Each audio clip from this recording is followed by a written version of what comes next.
नमस्कार प्यारे बच्चों। तो बहुत बहुत स्वागत है आपका पीसीबी ट्यूटोरियल्स के इस वीडियो लेक्चर प्लेटफॉर्म पर। तो आज हम लोग बात कर रहे हैं इलेक्ट्रोमैग्नेटिक इंडक्शन की। बहुत इंटरेस्टिंग टॉपिक है, इसकी शुरुआत हो रही है। ईएमआई आप शॉर्ट में कहते हैं। और ये हो गया आपका लेक्चर नंबर 1, ईएमआई का लेक्चर नंबर 1। ठीक है, इलेक्ट्रोमैग्नेटिक इंडक्शन बहुत इंपॉर्टेंट होता है +2 के पॉइंट ऑफ व्यू से, बोर्ड के पॉइंट ऑफ व्यू से और नीट के पॉइंट ऑफ व्यू से भी। ठीक है, तो आइए देखते हैं क्या है इसमें। It is the branch of electricity in which we analyse the development of the electric field और electric potential due to the change in the magnetic flux. तो बहुत ही सिंपल सा डेफिनेशन हम कर सकते हैं कि मैग्नेटिक फ्लक्स में जब चेंज होगा समय के साथ, मैग्नेटिक फ्लक्स की वैल्यू जब चेंज करेगी तो उसकी वजह से जो डेवलपमेंट होता है किसका, इलेक्ट्रिक फील्ड और इलेक्ट्रिक पोटेंशियल का। मैग्नेटिक फ्लक्स में चेंज होने की वजह से डेवलपमेंट होता है इलेक्ट्रिक फील्ड का या इलेक्ट्रिक पोटेंशियल का। तो ये जिस ब्रांच में आप स्टडी करते हो उसको क्या कहना है, इलेक्ट्रोमैग्नेटिक इंडक्शन, ईएमआई। आगे जाके हम लोग देखेंगे कि फैराडे ने इसके बारे में बहुत सारे लॉज दिए थे और फिर उनके हिसाब से बहुत सारे न्यूमेरिकल एप्लीकेशंस भी हम लोग को देखने होते हैं, रियल लाइफ एप्लीकेशंस भी है। तो यहाँ पर बात आ गई मैग्नेटिक फ्लक्स की कि कभी भी मैग्नेटिक फ्लक्स में चेंज आएगा तो वहां पर एक ईएमएफ डेवलप होगा, मतलब इलेक्ट्रिक पोटेंशियल डेवलप होगा, इलेक्ट्रिक फील्ड डेवलप हो जाएगा। तो उनके बारे में हम लोग स्टडी करते हैं। तो यहाँ सबसे पहले समझते हैं, जो कि बात आ गई है मैग्नेटिक फ्लक्स की। तो what is this magnetic flux? So about magnetic flux, तो फ्लक्स के बारे में आपने पहले भी इलेक्ट्रिक फ्लक्स में पढ़ रखा है। तो जो भी बात वहां पे इलेक्ट्रिक फ्लक्स में था उसी के सिमिलर आपको आता है यहाँ मैग्नेटिक फ्लक्स में भी। Electric flux was related to electric lines of force, तो मैग्नेटिक फ्लक्स भी रिलेटेड हो जाएगा मैग्नेटिक लाइंस ऑफ फोर्स से। तो लिख सकते हैं it is defined as the number of magnetic lines of force crossing through any cross sectional area perpendicularly. Magnetic lines of force का बेसिकली ये नंबर होगा जो किसी क्रॉस सेक्शन एरिया को परपेंडिकुलरली पास कर रहा होगा। ठीक है, और इसका हम लोग देखते हैं कि रियल लाइफ में ये क्वांटिटी जो है ये काफी ज्यादा एप्लीकेबल है। मैग्नेटिक फ्लक्स जगह जगह इसकी चर्चा होती है, जगह जगह इस पर आधारित नियम कानून बन रहे हैं नेचर में। तो इस वजह से इसको जानना इंपॉर्टेंट हो जाता है। तो मैथमेटिकली कैसे डिफाइन करिएगा, तो it is defined as the dot product of the magnetic field and the area vector. Electric field को भी ऐसे ही डिफाइन किए थे, सॉरी इलेक्ट्रिक फ्लक्स को भी ऐसे ही डिफाइन किए थे, वो भी डॉट प्रोडक्ट था, लेकिन इलेक्ट्रिक फील्ड और एरिया वेक्टर का डॉट प्रोडक्ट था। यहाँ आप मैग्नेटिक फ्लक्स की बात कर रहे हैं तो मैग्नेटिक फील्ड और एरिया वेक्टर का डॉट प्रोडक्ट होगा। डॉट प्रोडक्ट होने की वजह से ये क्वांटिटी कैसी हो गई, स्केलर क्वांटिटी। सो मैथमेटिकली आप लिख सकते हैं phi B equal to B dot A. B is a vector, A is area vector, दोनों का डॉट प्रोडक्ट एक स्केलर रिजल्ट देगा। सो ये स्केलर क्वांटिटी है मैग्नेटिक फ्लक्स, जो कि ऑफ कोर्स ये नंबर है, number of lines of force, गिनती करना है, कोई डायरेक्शन की बात ही नहीं होती। और अगर एलिमेंट्री कैलकुलेशन कहीं पे आपको करना पड़ जाए, मतलब वेरिएबल नेचर का जहां पर कुछ हो, चाहे फील्ड वेरिएबल नेचर का हो या हम लोग सिचुएशन के अकॉर्डिंग देखेंगे, तो उस वक्त हम लोग ये वाला फॉर्मूला यूज करेंगे। फाइनली हो गया चेंज इन फ्लक्स निकालने के लिए B D A cos theta. Change in flux मैंने integration of D phi which is B dot D A, है ना। एलिमेंट्री एरिया लेना पड़ता है यहाँ पर, और एलिमेंट्री एरिया को जब तोड़िएगा यहाँ डॉट प्रोडक्ट के साथ, जब आप काम करेंगे डॉट प्रोडक्ट को तोड़ेंगे तो B D A cos theta, जहाँ theta of course vector B और एरिया वेक्टर के बीच का एंगल हो जाएगा। एरिया वेक्टर आप जानते हैं कि प्लेन के परपेंडिकुलर होता है, ठीक है, वो डायरेक्शन होती है। चलिए यूनिट और डायमेंशन ऑफ 5e पे बात कर लेते हैं। यूनिट और डायमेंशन की बात अगर आप करते हैं तो ऐसा ही यूनिट ऑफ 5e, देखिए ये रहा फार्मूला। मैग्नेटिक फील्ड का होता है वेबर पर मीटर स्क्वायर, एरिया का हो जाएगा मीटर स्क्वायर, तो मीटर स्क्वायर से मीटर स्क्वायर कैंसल आउट हो गया, आपका क्या बचेगा, वेबर। शॉर्ट में डब्ल्यू भी लिख सकते हैं, या आप मैग्नेटिक फील्ड का डायरेक्ट यूनिट टेस्ला भी कहते हैं, वेबर पर मीटर स्क्वायर को टेस्ला भी कहा जाता है। सो ये बन गया tesla into metre square, symbolic form में टी एम स्क्वायर, इस तरह से कर सकते हैं। या फिर आप इसको वोल्ट इंटू सेकेंड भी करेंगे तो भी यही निकल के आएगा, यही चीज, ठीक है, वोल्ट इंटू सेकेंड। आगे जाके आप पढ़ेंगे इसमें फैराडे ने जो रूल दिया था E equal to D phi by D T, है ना। तो वहाँ से आ जाएगा डी फाई का आपका ई इंटू डी टी, मतलब ई जो कि वोल्ट हो गया, डी टी मतलब टाइम हो गया, तो वोल्ट इंटू सेकेंड भी इसका आ जाएगा, जो हम लोग आगे डिटेल में डिस्कस करेंगे। और वोल्ट है तो यहाँ से देख सकते हैं वोल्ट को आप work done per unit charge लिख सकते हैं, और यहाँ इंटू सेकेंड, तो वोल्ट और पोटेंशियल सेम थिंग है, so work done per unit charge लिख सकते हैं और इंटू सेकेंड। तो फिर यहाँ पर देखिए वर्क डन के डायमेंशन को लिखिएगा तो M L two T minus two, charge का डायमेंशन ए इंटू टी, जो कि Q equal to I T, तो ए इंटू टी, आई के लिए ए हो गया और टी के लिए टी हो गया टाइम, तो यहाँ से टी आपका कैंसिल हो गया और ए इन्वर्स हो गया, तो M L two T minus two and A inverse हो गया। अब यहाँ गौर से देखिए M L two T minus two क्या हो गया, हमारा एनर्जी हो गया, है ना, और ए इन्वर्स आ गया, मैंने डिवाइडेड बाय एम्पियर, तो एनर्जी अपॉन एम्पियर हो गया। तो एनर्जी का हो गया जैसे कि जूल और नीचे एम्पियर हो गया, तो जूल प्रति एम्पियर भी वही चीज हो गया जो आपका वोल्ट इंटू सेकेंड हुआ, तो जूल प्रति एम्पियर भी आपका यूनिट बना किसका, तो ये मैग्नेटिक फ्लक्स का 5B का। ओके, सीजीएस यूनिट कभी कभी आ जाता है बोर्ड में, तो ध्यान रखना है। मैक्सवेल से डिनोट करते हैं, और मैक्सवेल को आप गॉस इंटू सेंटीमीटर स्क्वायर भी कर सकते हैं। जैसे ऐसा यूनिट में ये हो गया ना टेस्ला इंटू मीटर स्क्वायर, तो सीजीएस यूनिट में टेस्ला की जगह गॉस ले लेगा और मीटर की जगह सेंटीमीटर का स्क्वायर। अगर यूनिट कन्वर्जन की बात की जाए कि एक टेस्ला कितना होता है, आपने पता है आपको 10 पावर 4 गॉस होते हैं। एक मीटर कितना होता है 100 सेंटीमीटर या 10 पावर 2 सेंटीमीटर लिख सकते हैं। तो अब बात करते हैं एक वेबर जो कि एक टेस्ला मीटर स्क्वायर हुआ, तो टेस्ला को बदला तो 10 की पावर 4 और मीटर को बदला तो 10 पावर 2 और स्क्वायर है तो होल स्क्वायर, कुल मिला क्या दिख रहा है 10 पावर 8। तो सीजीएस में बदल गया ये गॉस सेंटीमीटर स्क्वायर, जिसको कि हमने क्या कहा मैक्सवेल। सो एक weber equal to 10 to the power 8 Maxwell, ऐसे कर सकते हैं। और एक चीज और याद रख सकते हैं यहाँ पे, वोल्ट सेकेंड से भी डायरेक्ट कन्वर्जन हो सकता है, क्योंकि 1 वोल्ट जो होता है वो 10 पावर 8 ईएमयू ऑफ पोटेंशियल के बराबर होता है। सीजीएस यूनिट में ईएमयू हो जाता है आपको वोल्टेज का या पोटेंशियल का यूनिट, ईएमयू। तो 1 वोल्ट इज इक्वल टू 10 की पावर 8 ईएमयू ऑफ पोटेंशियल, सबसे छोटा यूनिट होता है ये पोटेंशियल का ईएमयू। तो इस तरह से इलेक्ट्रोमैग्नेटिक यूनिट बोलते हैं, तो वो 1 वोल्टेज 10 पावर 8 ईएमयू, और उस हिसाब से भी वोल्ट इंटू सेकेंड कीजिएगा तो सीजीएस में सेकेंड का सेकेंड हो जाएगा, लेकिन एसआई सिस्टम में जहाँ पर वोल्ट था वहाँ पर आ जाएगा 10 पावर 8 ईएमयू, तो 10 की पावर 8 टाइम्स आपका मैक्सवेल ये बन जाएगा, यहाँ पे कन्वर्ट हो जाएगा। अब EMU of potential into second, उसको भी आपको मैक्सवेल कहना है, ठीक है।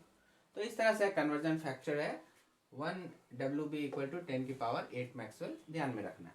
चलिए अब ये देखिए कोई एक प्लानर एरिया लिया गया है जिसमें मैग्नेटिक फील्ड जो है वो एरिया से कुछ एंगल थीटा पर यहाँ पर दिया हुआ है। इस तरह से magnetic lines of force pass कर रहे हैं, और वो जो प्लेन है उसका जो नॉर्मल हो गया जिधर एरिया का डायरेक्शन हुआ वहाँ से थीटा डिग्री इंक्लाइंड है।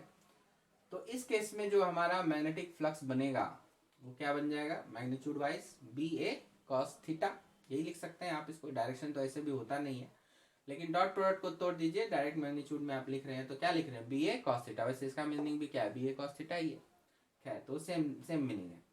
तो बी ए कॉस थीटा, थीटा आपका ये वाला एंगल हो गया। अब इस एंगल को ध्यान में रखते हुए देख सकते हैं आप चाहे तो एरिया को आप टर्न करें या मैग्नेटिक फील्ड को टर्न करें, इस तरह से आप करें कि इनके बीच का एंगल हो जाए 0, मतलब कि दोनों हो जाए पैरेलल।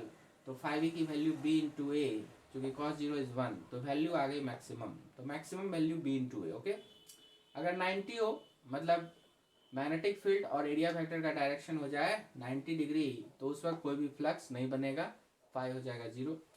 और अगर थीटा 180 डिग्री मतलब एंटी पैरेलल हो जाए, एरिया वेक्टर इधर मैग्नेटिक फील्ड नीचे, तो उस केस में थीटा 180 तो फाई भी बनेगा माइनस बी ए, और ये वैल्यू हो जाएगी minimum, minimum flux. Okay, minus B, तो ये ध्यान रखिएगा। अब यहाँ पे कुछ और छोटी छोटी बातें हैं, उसको नोट करके देख लीजिए। जैसे since magnetic lines of force are closed curves, magnetic lines of force के बारे में हमने पढ़ा था कि ये क्लोज कर्व्स होते हैं, ये इलेक्ट्रिक लाइंस ऑफ फोर्स की तरह टर्मिनेटिंग बिहेवियर के नहीं होते, ये पूरी तरह से सर्कल में चलते हैं, मतलब क्लोज हो जाते हैं, ये है ना, लूप में चलते हैं, लूप कहना ज़्यादा उचित है।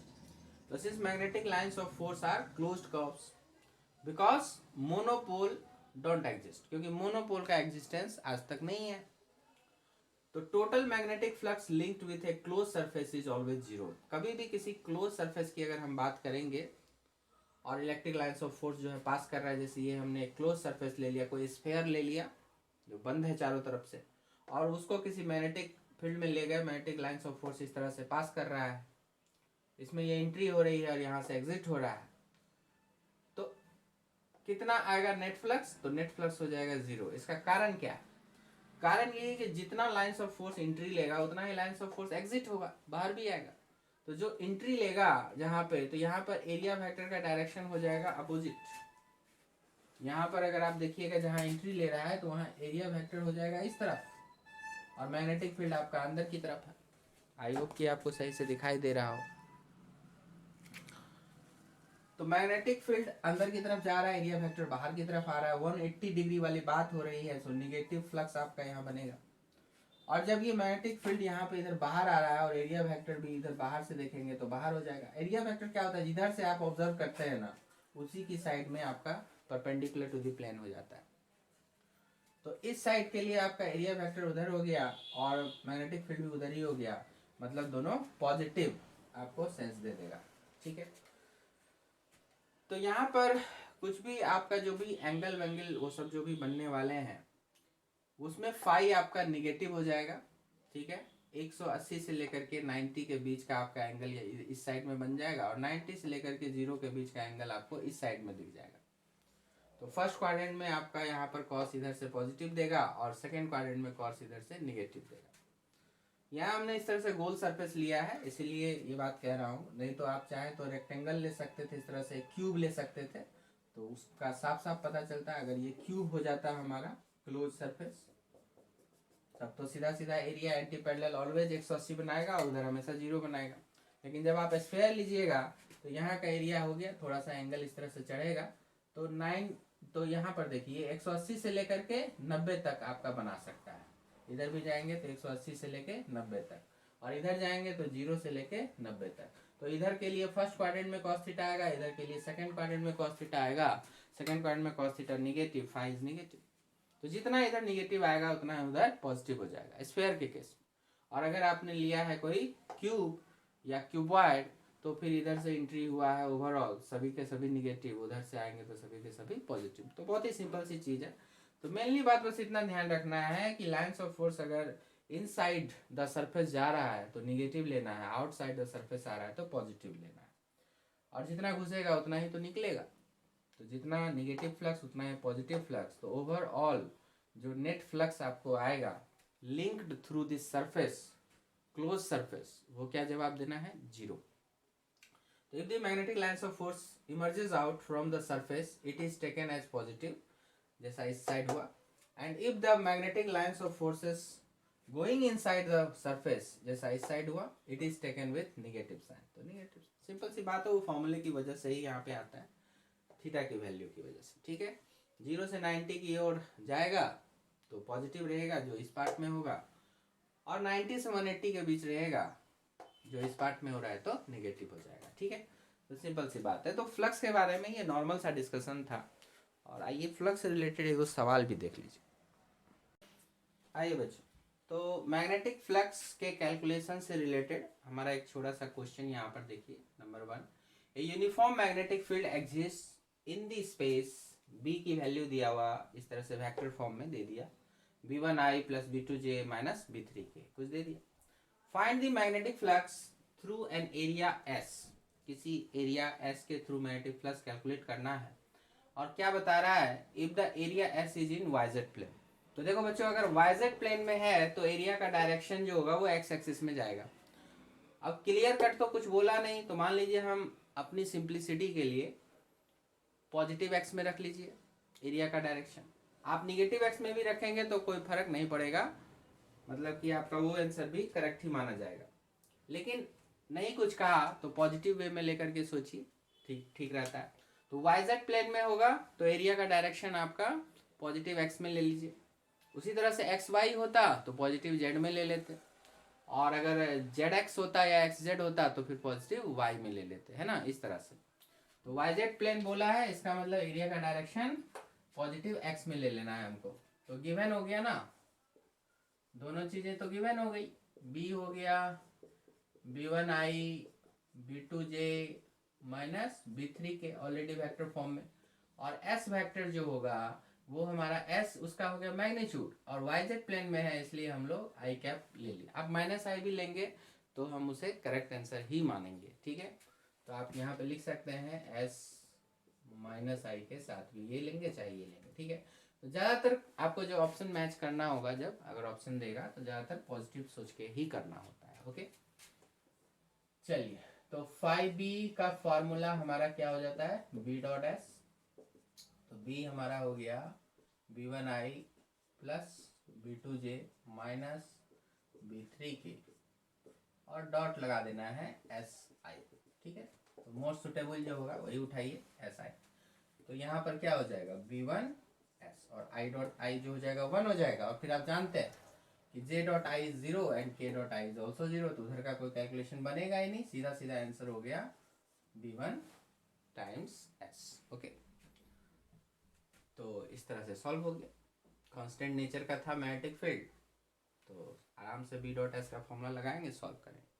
यहाँ पर देखिए कांस्टेंट नेचर का मैग्नेटिक फील्ड आपको यहाँ नहीं मिलने वाला, यहाँ पर थोड़ा वेरी कर रहा है। क्या लिखा है देखिए, long straight wire carrying current I, तो इस वायर में हो गया current I, and A square conducting wire loop of side L, ये साइड एल का आपका एक लूप है, ठीक है, स्क्वायर है शेप इसका। At a distance a distance पर ये दिया हुआ है from current wire as shown in the figure, both the current wire and loop are in the plane of the paper, तो find the magnetic flux of current wire passing through the loop. तो आप देखिए यहाँ से जो magnetic इस wire की वजह से जो मैग्नेटिक फील्ड बनेगी, तो आप जैसे जैसे दूर जाओगे तो मैग्नेटिक फील्ड तो वेरी करता जाएगा, वैल्यू तो कम होती जाएगी। तो वेरिएबल वाला नेचर आ गया यहाँ पे। तो वेरिएबल अगर आ गया तो हम लोग डायरेक्ट बी डॉट एस या बी डॉट ए वाला काम नहीं कर सकते, यहाँ आपको एलिमेंट्री कैलकुलेशन करना ही पड़ेगा, और ये आपको नीट में भी पढ़ना है, बोर्ड में भी पढ़ना है, तो बहुत इंपॉर्टेंट है, ध्यान दीजिएगा।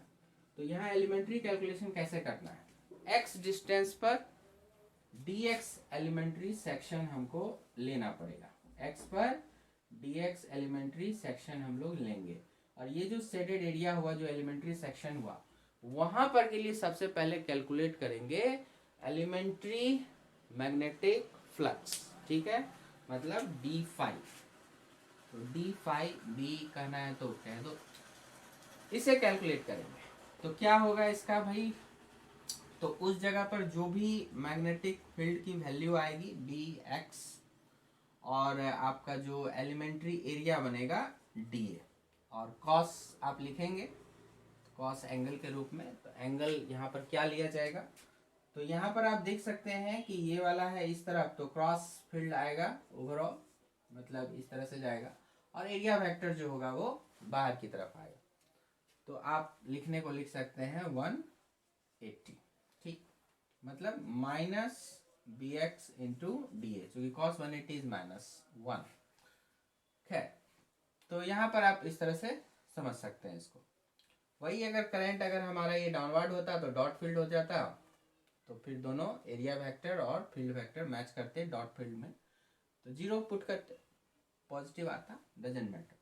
तो निगेटिव हो या पॉजिटिव हो, हम लोग ऐसा करते हैं, इन मैग्नीट्यूड यहाँ पर काम करते हैं, मैग्नीट्यूड में क्या आएगा, ठीक है।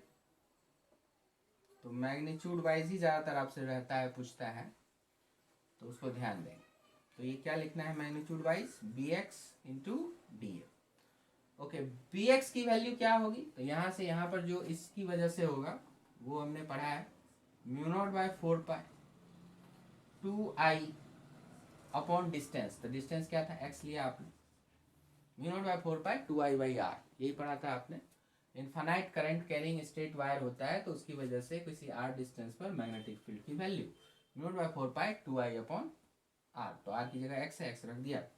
और ये एलिमेंट्री एरिया डी ए, इस पर बात करिए, ये क्या होगा, तो सीधी सी बात है, ये जो एलिमेंट्री एरिया होगा डी ए, ये जो भी सेटेड पोर्शन में किया गया है, ये एक तरह का छोटा सा रेक्टेंगल हो गया। तो लंबाई l और गुना चौड़ाई, तो चौड़ाई में dx आ गया, तो l इंटू डी एक्स, इस तरह से यहाँ पे पुट हो जाएगा। क्लियर है? और कुछ कैंसिलेशन करना हो तो आप कर सकते हैं। और फिर total flux linked through the loop निकालना है 5e, तो इंटीग्रेशन ऑफ डी फाई आप कर दीजिए टोटल के लिए इंटीग्रेशन। तो जो कांस्टेंट से बाहर निकालिए म्यू नॉट आई अपॉन 2 पाई, और ये एल भी बाहर आ जाएगा, और अंदर में जो बचा वो देखिए डी एक्स बाई एक्स इस तरह से बच जाएगा। और आप लिमिट लगानी है और काम खत्म। तो फ्लक्स जो भी बन रहा है आपका इस लूप से स्टार्ट हो रहा है और यहाँ तक कंटिन्यू हो रहा है। तो लूप के स्टार्टिंग से लूप के एंड तक आपका फ्लक्स कंस्टिट्यूट करेगा। तो आपका जो एक्स की वैल्यू हो जाएगी ए से लेके ए प्लस एल तक। सिंपल है।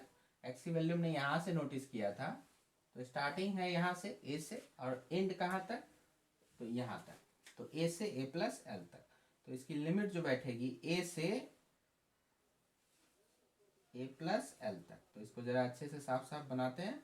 Mu not I L by 2 पाई और डी एक्स बाई एक्स, तो ये क्या बनता है एल एन एक्स, और अपर लिमिट पहले चलती है डिवाइडेड बाय हो जाता है लोअर लिमिट। तो कई बार इस तरह का मैथमेटिक्स बता चुका हूँ आपको, तो आप थोड़ा सा एक बार फिर से देख लीजिए, बार बार रिपीट होता है, इम्पोर्टेंट है। तो डी एक्स बाई एक्स ये सीधा सीधा एल एन एक्स, और जो भी लिमिट आप यहाँ रखेंगे, जैसे ए बी आपने रखा, तो ये ए बी हो गया, तो L N B minus L N A, तो एल एन बी बाई, मतलब L N upper limit by lower limit, तो वही हो जाएगा इसका L N upper limit A plus L lower limit A. तो ये वाला इसका जवाब हो गया, यही आपका फाइनल आंसर जाएगा। ठीक है, तो ये हो गए फ्लक्स के छोटे छोटे कैलकुलेशंस, और भी हैं देखिए। आइए बच्चों, उसी तरह से ये भी क्वेश्चन है, इसको भी देख लेते हैं। कहता है एक रिंग है रेडियस आर का, is oriented horizontally in a magnetic field. तो ये इस तरह से हॉरिजॉन्टली एक रिंग हो गया हमारे पास, एक हॉरिजॉन्टल प्लेन में रिंग हो गया, आर रेडियस का है ये। स्ट्रेंथ मैग्नेटिक फील्ड बी का है, उसमें ये रखा हुआ है, and directed vertically upward. B जो है उसका डायरेक्शन आपको दे दिया है वर्टिकली अपवर्ड, ऊपर की तरफ है। Find the value of magnetic flux if. तो यहाँ पर पहला क्वेश्चन है बी इज बी नॉट, मतलब पहला क्वेश्चन में बी बी नॉट हो गया, मतलब क्या हो गया यहाँ पे ये कांस्टेंट नेचर का हो गया, मतलब मैग्नेटिक फील्ड जो भी यहाँ पे इस रिंग के थ्रू पास कर रहा है कांस्टेंट नेचर का है, बी नॉट है, बी नॉट है, और ऊपर की तरफ है। तो हम लोग जैसे मान लो ऊपर की तरफ का डायरेक्शन कोई भी जे वेक्टर ले लिया ऊपर की तरफ, और एरिया वेक्टर भी यहाँ पर जो भी बनेगा वो भी तो बिल्कुल इसी तरह से ऊपर की तरफ ही बनेगा, है ना। एरिया वेक्टर उसका भी डायरेक्शन आपका जे की तरफ ही बनेगा। तो एरिया वेक्टर यहाँ पे कितना आप लिख सकते हो, पाई आर स्क्वायर ही इसका क्रॉस सेक्शन एरिया यहाँ पर, जिसके through magnetic lines of force pass कर रहा है। तो रिंग हो या डिस्क हो सेम आंसर आएगा। तो पाई आर स्क्वायर हो गया और ऊपर की तरफ ही जा रहा है जे वेक्टर, ऐसे कर सकते हैं। मैंने दोनों क्या है पैरेलल है, तो इस केस में जो फाई आपका मैग्नेटिक फ्लक्स बनेगा सीधा सीधा बी इंटू ए आप कर सकते हो, सीधा सीधा कोई दिक्कत नहीं। तो ये क्या बन गया B naught into pi R square, सीधा सीधा इसका आंसर हो गया। कहीं कुछ डायरेक्शन की तो बात होगी नहीं, क्योंकि ये क्या है स्केलर क्वांटिटी। बी वाले में जरा देखिए, इसमें कहता है कि अभी जो आपका मैग्नेटिक फील्ड होगा वो x is the distance measured from the centre of the ring, मतलब यही जो रिंग था, अब इस केस में क्या हो गया कि आपका x इस तरह से जा रहा है, ठीक है। तो b जो है वो x के हिसाब से वैरी कर रहा है, तो x जब इधर आएगा तो x तो बढ़ रहा है, तो मतलब कि इस तरफ मैग्नेटिक फील्ड बढ़ रहा है और यहाँ पर मैग्नेटिक फील्ड कम हो रहा है। अगर सेंटर पर देखोगे तो मैग्नेटिक फील्ड में x की वैल्यू यहाँ पर क्या हो जाएगी 0, तो सेंटर पर मैग्नेटिक फील्ड तो 0 है, इसका मतलब यहाँ पे फील्ड नहीं है। जैसे जैसे आप इस तरफ जा रहे हो आपको फील्ड की वैल्यू जो है वो बढ़ती हुई जा रही है, राइट। और ये बात चारों तरफ से होगा, चारों तरफ से, तो सेंटर पर कम है और उधर ज़्यादा है, मतलब वेरिएबल कंडीशन आ गया। तो जाहिर सी बात है यहाँ भी हम लोगों को एलिमेंट्री मेथड को अपनाना पड़ेगा। तो इस तरह के वेरिएशन में एलिमेंट्री मेथड, तो हम लोग x पर dx थिकनेस का एक एलिमेंट्री रिंग काट लेंगे, क्योंकि डिस्क में या रिंग में ये जो इस तरह से आएगा तो वो तो एलिमेंट्री रिंग ही बनेगा। तो एक एलिमेंट्री रिंग लिया हमने, x पर dx थिकनेस का एक एलिमेंट्री रिंग लिया, और यहाँ पर जो मैग्नेटिक फील्ड की वैल्यू हो गई इस जगह पर वही ये दिया हुआ है, x के फॉर्म में दिया हुआ है, b is B naught X square. Area का देखिए झंझट नहीं है, एरिया पैरेलल हो गया, एरिया उधर ही हो गया, मैग्नेटिक फील्ड भी ऊपर ही है, तो वो पैरेलल आ गया। सो थीटा का कोई टेंशन नहीं लेना यहाँ पे। अब आपको यहाँ पे डीए निकालना पड़ेगा, एलिमेंट्री एरिया निकालना पड़ेगा। तो ऐसे केस के लिए हमने क्या पढ़ा है, ये स्ट्रिप टाइप का होता है। तो स्ट्रिप टाइप का खोलिएगा, सीधा करिएगा, 2 पाई एक्स लेंथ आएगा और विड्थ के नाम पर डी एक्स, ये एरिया आ गया। तो जो डी फाई हमारा बना वो क्या बना, बी इंटू डी ए, और इसी को करना है इंटीग्रेशन, तो बन जाएगा टोटल फाई। तो क्या बना ये टोटल फाई, तो बी की जगह मेरे को लिखना है बी नॉट एक्स स्क्वायर, और डी ए की जगह लिखना है 2 पाई एक्स इंटू डी एक्स। और फिर उसके बाद आप देखिए कि ये एक्स कहाँ से कहाँ तक जाएगा, तो 0 से लेकर के जो भी इसकी आर वैल्यू होगी रेडियस, तो 0 से आर तक ले जाना है, तो 0 से आर तक ले जाएंगे और इसको सॉल्व कर देना है। कॉन्स्टेंट्स बाहर रखिए, B naught 2 pi integration of X cube and then 0 to r, तो क्या बन गया ये बी नॉट इंटू 2 पाई, और ये हो गया x 4/4, और लिमिट रख दीजिए तो r 4/4। क्लियर, x 4/4 लिमिट रखने पर r 4/4, और कैंसिलेशन कर लीजिए, तो फाइनल आंसर आ गया आपको B naught by 2 and then pi r की पावर 4। तो कैलकुलेशन चेक कर सकते हैं आप, और उस हिसाब से अब आपको टोटल फ्लक्स आपको यहाँ पर दिख गया। ठीक है, 5, तो ये एलिमेंट्री 5 ही था एंड सो ऑन। तो इस तरह से कभी आपको कांस्टेंट नेचर का मैग्नेटिक फील्ड मिलेगा, तो कभी वेरिएबल नेचर का, और आप सॉल्व कर सकते हैं। ठीक है, तो चलिए इस वीडियो लेक्चर में तो हम लोग इतना ही रखेंगे, जिसमें हमने फ्लक्स का कैलकुलेशन किया। और अब ये फ्लक्स क्यों इतना इंपॉर्टेंट है, क्यों इसकी पढ़ाई हमको अलग से करनी पड़ी, इसका जवाब आपको मिलेगा आगे के जो Faraday law of magnetic electromagnetic inductions हैं, उसमें इसी फ्लक्स को लेकर के काफ़ी सारी बातें की गई है। तो हमें वहाँ समझने में काफ़ी आसानी हो जाएगा, एनालिसिस में काफ़ी आसानी हो जाएगा, प्रॉब्लम सॉल्व करने में आसानी हो जाएगी। तो जल्दी मिलते हैं नेक्स्ट वीडियो लेक्चर में, यहाँ तक कंप्लीट करके रखिए। All the best, thank you very much, पढ़ते रहें।